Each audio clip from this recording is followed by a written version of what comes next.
38 मुतालबात जो हैं वो मान लिए गए, जिसमें आप विफाक और अवामी एक्शन कमेटी के दरमियान अगर मैं ये कहूँ कि गारंटर के तौर पर सामने आए तो गलत नहीं होगा। तो अब वो गारंटर जो है वो अब जो है वो कायदे ऐवान है, वज़ीर आज़म है। तो वज़ीर आज़म राठौर जो है इन मुतालबात के पर अमल दरामद को यकीनी कैसे बनाएगा? कुछ ऐलानात भी किए हैं आपने अपनी पहली तकरीर में। देखिए, ये तो वो ऐलानात थे जो एक बेसिक आम आदमी के साथ कुछ ज़िंदगी से जुड़े हुए थे जी। लेकिन उन ऐलानात का मकसद भी क्या था कि लोगों को ये समझाना था कि अब आम आदमी की बात होगी। देखिए, मुतालबात बहुत हद तक जायज़ भी हैं, और मैंने पहले कहा कि मुतालबात आज के नहीं हैं, कई पिछले अरसे से चले आ रहे हैं, कुछ ताज़े भी हैं।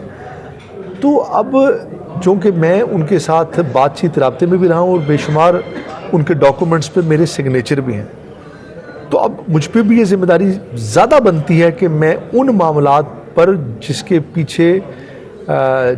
पीछे अवामी कुव्वत भी थी और उसमें हम गारंटर भी हैं, तो उसको अमल दरामद कराने के लिए आज चीफ एग्जीक्यूटिव होने की हैसियत से मैं ज़्यादा मजबूत हैसियत से अपना किरदार अदा करूँ।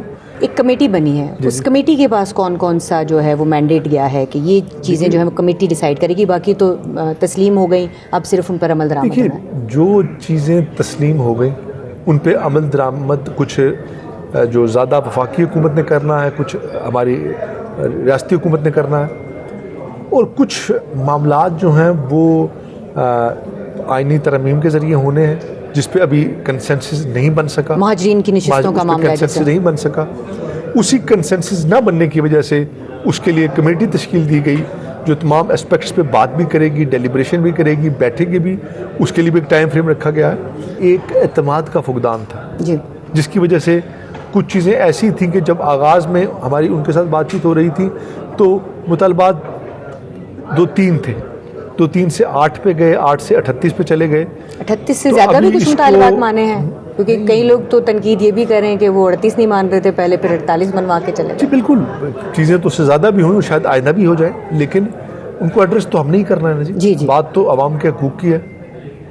अच्छा, एक आखिरी शिक जो है इस मुआहिदा जिसकी हम बात कर रहे हैं, उसके अंदर ये लिखा हुआ है कि वो तमाम मामलात जो कि कमेटी में डिस्कस होंगे वो अब जो है कमेटी के अंदर ही डिस्कस होंगे, उसके लिए सड़कों पे नहीं आया जाएगा, उसके लिए वावेला नहीं किया जाएगा। लेकिन अवामी एक्शन कमेटी इसको मीट नहीं कर रही है, तो उसके ऊपर आप क्या कहेंगे, किस तरह से इसको डील कर रहे हैं? देखिए, बिल्कुल उसमें बिल्कुल ही शिक है कि इनको सड़कों पर नहीं लाया जाएगा, और मुझे यकीन है कि अवामी एक्शन कमेटी जिस तरह हुकूमत की तरफ से या हुकूमत पाकिस्तान की तरफ से या रियासती हुकूमत की तरफ से ये एक अहद आप बार बार देख रही हैं, ये अहद कोई एक वो शख्स कर रहा है जो इस वक्त रियासत के मनसब पर फायज़ है, और ऐसे मनसब पर बैठ के इस तरह के अल्फाज अदा करना इतना आसान नहीं होता।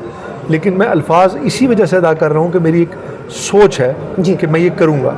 तो मेरे ख्याल में एक्शन कमेटी के अंदर भी जो लोग बैठे हैं उन्हें भी इस चीज़ की समझ होगी भी, और है भी शायद, कि वो अब बातचीत और दीगर मामलात को इस कमेटी के अंदर ही बैठकर तय करेंगे और सड़कों पे मेरे ख्याल में अभी नहीं आएंगे। मार्च अप्रैल में एक नई तहरीक की बात हो रही है, और अगर ऐसी कोई तहरीक होती है तो क्या सुलह सफाई से बात करेंगे, बातचीत से हल करेंगे, या फिर जो फोर्स नज़र आएगी हमें कहीं? देखिए, मैं कतई इस हक़ में नहीं जी कि अवामी कुव्वत को फोर्स या जोर की बुनियाद पर रोका नहीं जा सकता।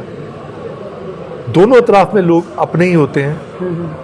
हम पूरी कोशिश करते भी रहे और आइंदा भी करेंगे कि जो कि पीपल्स पार्टी की सोच है कि डायलॉग की बुनियाद पर बातचीत के ज़रिए बैठकर चीज़ों को हल किया जाए। वज़ीर आज़म साहब डायलॉग पर यकीन रखते हैं और चाहते हैं कि मुज़ाकरात के ज़रिए जो है वो मामलात को, चाहे वो अवामी एक्शन कमेटी हो या चाहे वो पार्लियामान में बैठी हुई दीगर जमातें हों, उनसे हल कर लिया जाए। राजा फैसल राठौर साहब, आपको नून लीग ने बड़ा सपोर्ट किया है, वोट दिया है, बल्कि वो कह रहे थे कि वोट नहीं दिया, शो ऑफ हैंड किया है, तो कहीं आप उनको हैंड तो नहीं करा देंगे या फिर जो है उनके साथ मिलकर चलेंगे? पावर शेयरिंग का कोई फार्मूला तय हुआ अभी तक? देखिए, हम तो सच्ची बात है, मैंने असेंबली के फ्लोर पर भी वज़ीर-ए-आज़म पाकिस्तान मोहम्मद शहबाज शरीफ का शुक्रिया अदा किया, उनकी पार्लिमानी पार्टी का शुक्रिया अदा किया, चूँकि उन्होंने हमें इस अदम एतमाद की तहरीक में वोट दिया है जी। और ये ख्वाहिश हमारी पार्टी की क़यादत की भी थी कि जिस तरह वफाक में हम उनके साथ कोलिशन में हैं, हुकूमत का हिस्सा नहीं है, वो हमें वोट दें, और अगर वो हुकूमत के अंदर कोई शराकत का फार्मूला तय भी करते तो शायद इस पर भी बातचीत हो सकती थी। तो यकीनन हमने कभी भी अपोजिशन को ना दीवार से लगाया है ना लगाने की कोशिश करेंगे, लेकिन अब चूंकि वो अपोजिशन बेंचों पे जाकर बैठ गए हैं, वहाँ बैठेंगे तो अपोजिशन का बेहतर किरदार उन्हें अदा करना भी चाहिए, और जो हुकूमत के अंदर रहते हुए अपोजिशन का जायज़ मामलात है वो हल भी होंगे। एक ये भी कहा जा रहा है कि अपोजिशन में नून लीग बैठी होगी, हुकूमत में जो है वो पाकिस्तान पीपल्स पार्टी बैठी होगी, और दोनों जो हैं वो मिलकर, जाहिर है एक दूसरे के मद्दे मुकाबले आपने इलेक्शन लड़ना है, लेकिन चीफ इलेक्शन कमिश्नर नहीं है बहुत अरसे से, तो उसको आप मिलके जो है वो तैनात करेंगे, इलेक्शन फिक्स करेंगे, मैनेज करेंगे, ये इल्जाम लग रहे हैं। सर देखिए, सबसे पहले तो इलेक्शन कमिश्नर की जो तैनाती है वो प्राइम मिनिस्टर ने, अपोजिशन लीडर ने करनी होती है, नाम भेजने होते हैं, और उसमें यकीनन ताख़ीर हुई जो कि नहीं होनी चाहिए थी। अब चूँकि पाकिस्तान पीपल्स पार्टी का वज़ीर-ए-आज़म है, हुकूमत है, हम कोशिश करेंगे फौरी तौर पर इलेक्शन कमिश्नर का तकर्रुर किया जाए, और हमारा मकसद भी यही है कि फ्री एंड फेयर इलेक्शन कराए जाए। ठीक है। और जहाँ तक बात की ना मैच फिक्स की, कश्मीर में ये हो नहीं सकता। यहाँ का जो एक सियासी निज़ाम और लोगों का अवेयरनेस आपने देखी है वो काफ़ी मुख्तलिफ है। यहाँ पर पीपल्स पार्टी का असल मुकाबला मुस्लिम लीग नून के साथ है। जी ऐसे ही है। और इसकी वजह से हमारी जो सियासी दोनों जमातें हैं, ये साल से एक दूसरे के खिलाफ इलेक्शन लड़ती आई हैं, तो इस वजह से यहाँ पर फील्ड में कंप्रोमाइज़ की कोई सिचुएशन न बनती है न बन पाएगी।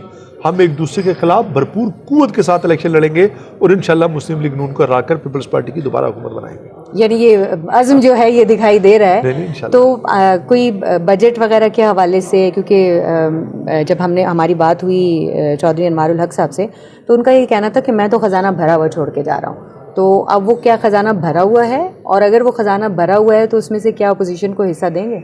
सर देखिए, कश्मीर का ख़जाना क्या भरा हुआ है, बड़ी मुश्किल से यहाँ पर सियासी निज़ाम को चलाया जाता है। आपके सामने सारी सिचुएशन है, लेकिन ये आपको यकीन दिलाता हूँ कि जो कुछ भी इस वक्त हुकूमत के पास मौजूद होगा उसे पूरे इंसाफ के साथ और तमाम मामलात को, चूँकि हमने इससे पहले अपनी पार्टी का एक मंशूर भी तैयार किया है जिसे अभी हमने सामने नहीं लाया, इस हुकूमत के हवाले से भी, आइंदा इलेक्शन के हवाले से, कि हम वसाइल की तकसीम का तरीक़ेकार थोड़ा सा मुनफरद करेंगे।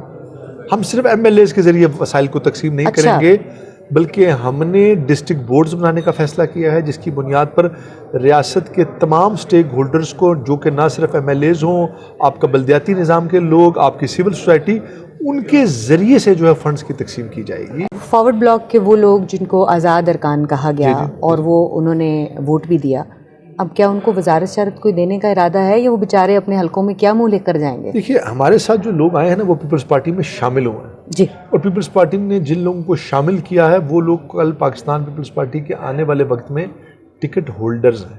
वजह ये कि आज़ाद कश्मीर की जो पॉलिटिक्स थी या पॉलिटिक्स है, इसमें पीपल्स पार्टी के अंदर इन लोगों के लिए एक स्पेस मौजूद था। तो उस स्पेस को ये इन्होंने फिलअप किया है, और ये इंशाल्लाह आके आइंदा हमारे उम्मीदवारान होंगे तो वजारतें भी मिलेंगी।